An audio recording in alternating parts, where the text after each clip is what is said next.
En esta oportunidad, yo, Avendaño Julieta, junto a mi compañera Paulina Soria, vamos a desarrollar el final de Taller de Ciencias Naturales a través de un museo virtual, abordando todos los contenidos del año. Para comenzar, nos vamos a realizar 3 preguntas. ¿De qué manera abordar las ciencias en el nivel inicial?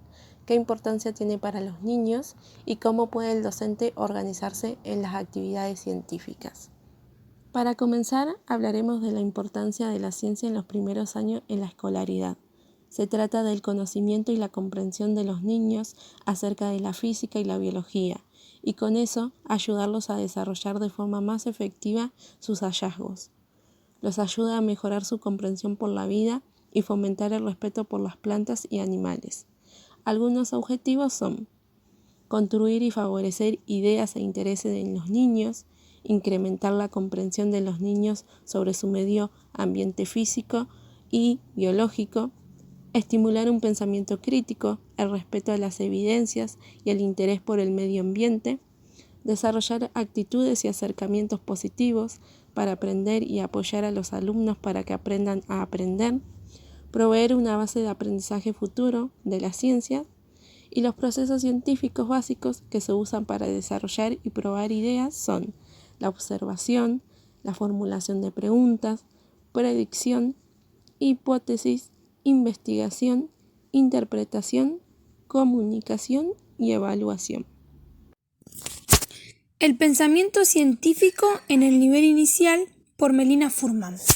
El pensamiento científico en el nivel inicial ayuda a los niños a encontrar relaciones entre hechos a distintas circunstancias, acerca de las ideas que ellos logren tener o las causas y efectos que se les presenten. El pensamiento científico es una visión lógica desarrollada que apoya a mejorar a los niños su capacidad de razonamiento y su habilidad para pasar desde un lugar más simple a uno más complejo. El mismo se define como aprender a pensar, aprender a mirar el mundo.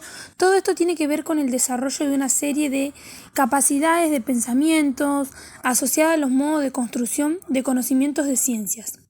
Los objetivos que tiene este aprendizaje de las ciencias para el nivel inicial, algunos de ellos son ampliar el mundo de los fenómenos de los niños, que ellos mismos puedan ampliar su repertorio de experiencias acerca sobre materiales de fenómenos que conocen. En simples palabras, es ampliar ese mundo de experiencia de los niños, y por otra parte tenemos los grandes desafíos de enseñar ciencias en el jardín de infantes. Un gran desafío es poder voltear más educación sobre las ciencias en el nivel inicial, como lo plantea Melina Furman. Es una necesidad de empezar temprano y dedicarle tiempo. Estos son los procesos que llevan años y años, que se van refinando en el transcurso de la vida, y por eso en muchas partes del mundo se plantea la importancia de enseñar ciencias naturales desde el nivel inicial.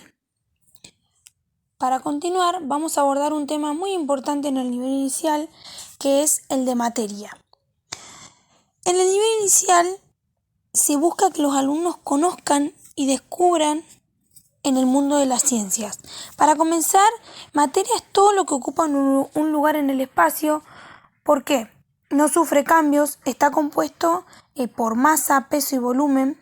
La masa tiene que ver con la cantidad de material, el peso tiene que ver con la fuerza de gravedad, y el volumen son las propiedades que tiene, por ejemplo, que son extensivas e intensivas. Por un lado tenemos las propiedades extensivas, que son las que tienen que ver con la masa, el peso, el volumen. Son relacionadas con la cantidad de materia, como por ejemplo peso, volumen, masa, fuerza y longitud. Después, por otro lado, tenemos las propiedades extensivas, que son aquellas que no dependen de la masa o del tamaño del cuerpo, como por ejemplo el sentido, el sabor, el punto de ebullición, el punto de fusión, la densidad, la temperatura, la dureza o también la subilidad. Después, por otro lado, también dentro de lo que es materia, tenemos la clasificación de los materiales. Tenemos los que son de origen, que pueden ser los naturales, los elaborados o los artificiales. Luego tenemos los de estado, que son estado sólido, líquido, gaseoso. Después tenemos una gran composición, que son mezclas formadas por combinaciones de sustancias. Por un lado tenemos las mezclas homogéneas, que son las que presentan propiedades intensivas iguales en cualquier parte de la muestra.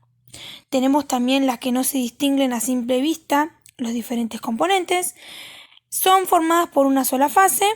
Como un ejemplo de una composición homogénea sería el agua salada. Después tenemos la composición de mezclas heterogéneas, que son las que presentan propiedades intensivas diferentes entre los componentes que la forman. Se distinguen a simple vista los diferentes componentes y son formadas por dos o por más fases. Como un ejemplo sería el aceite, el agua, las piedras de arena. Tenemos los cambios físicos y químicos. Y luego, la enseñanza basada en proyectos es un proceso de enseñanza basado en el alumno, en el cual se tienen en cuenta sus intereses. Favorece el aprendizaje como efecto de un proceso de investigación. Es una forma de que el aprendizaje no se vuelva rutinario. Algunas desventajas que podemos encontrar son la intensificación del trabajo para la puesta en marcha de los proyectos, la falta de recursos y materiales, la distribución horaria dentro del aula, la sensación de inseguridad que presenta el inicio de un proyecto, la dificultad de utilizar todos los contenidos que presenta el currículum y la falta de ejemplos y modelos. La enseñanza basada en proyectos debe tener una cierta organización que se basa en el equilibrio entre planificación, flexibilidad y adaptación a nuevas situaciones. Estas cuestiones se consideran necesarias para que el proyecto tenga éxito, y para que se dé ese equilibrio hay que seguir una serie de fases. Tenemos la fase 1, que es la elección del tema y el producto a investigar, los conocimientos previos de los alumnos, pensar qué queremos saber, qué queremos construir. La fase 2, planificación, organización y temporalización, plantear la situación problemática. Fase 3, búsqueda de información y confección del producto. Y fase 4, concientizar qué se ha hecho y qué se ha aprendido, la valoración de nuevas perspectivas. Algunas de las claves para un desarrollo eficaz son el trabajo en equipo del profesorado y del equipo directivo, que se refiere a la programación dialogada por el equipo docente para un mejor final, teniendo en cuenta todas las opiniones y sugerencias, y el trabajo del alumnado en grupos cooperativos. Se refiere a que el aprendizaje del alumno depende de la interacción con sus compañeros. También encontramos modelos de enseñanzas. Tenemos la tradicional, que es concebida como un modelo de enseñanza basada en la explicación del maestro, donde solo explica y los alumnos escuchan. El alumno posee un papel pasivo y es visto como el que no sabe. En cambio, el maestro es concebido como el único que sabe y transmite ese conocimiento.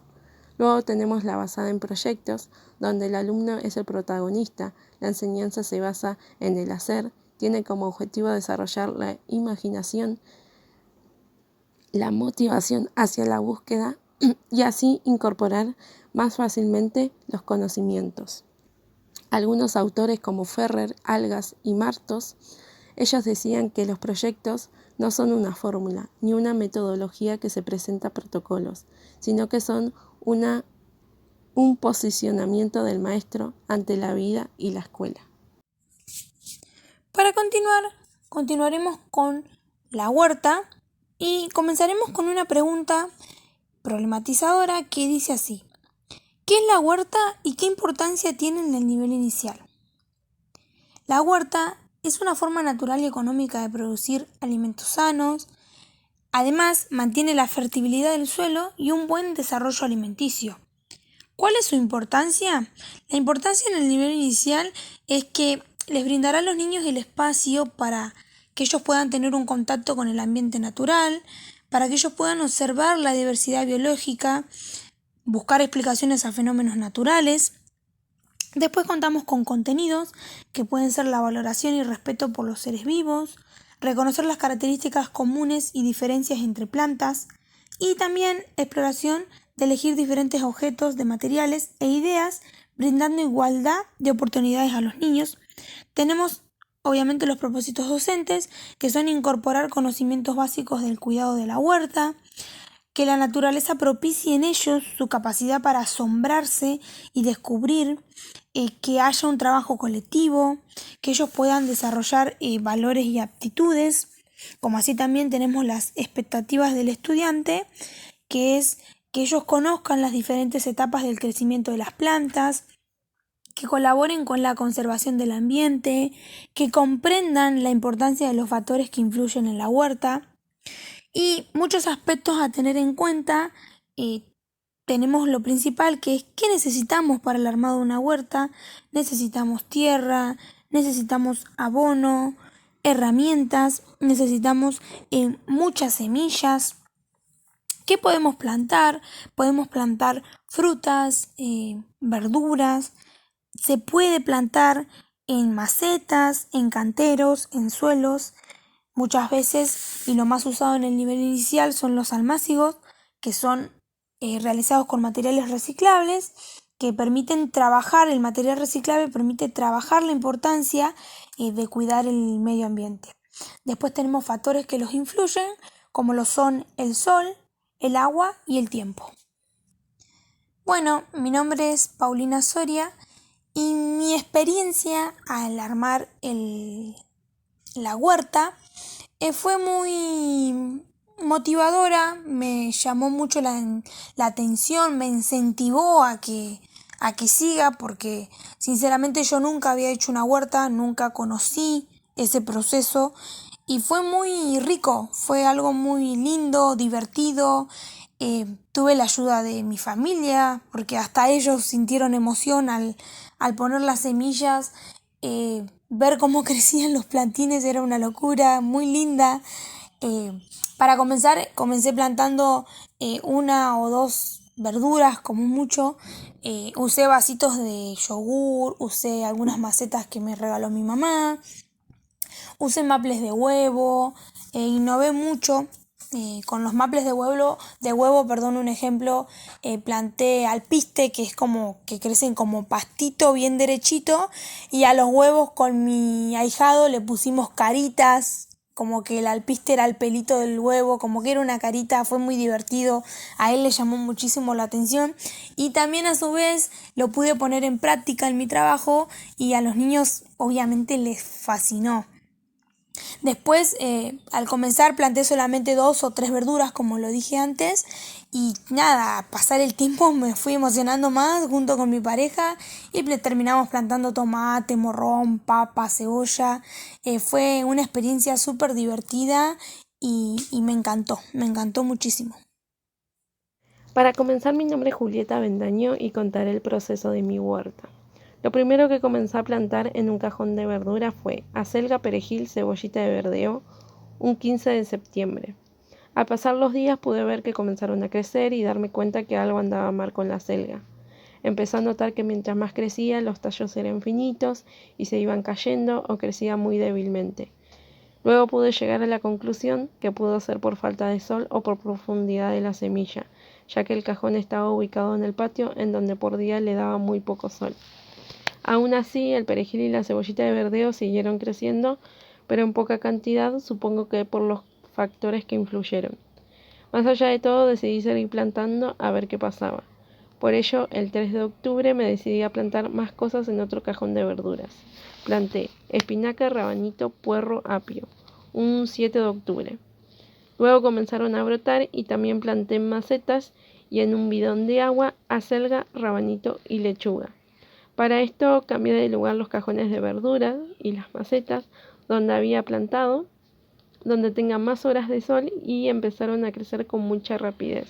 Empecé a notar que estaban creciendo súper bien y súper lindos. Pude ver la diferencia con lo que me pasó con el primer cajón.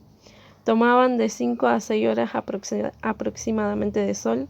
Las regaba 1 o 2 veces al día, dependiendo del clima. A veces las protegía del sol porque este estaba muy fuerte, o de la lluvia si llovía mucho, más que nada cuando recién crecían de a poquito.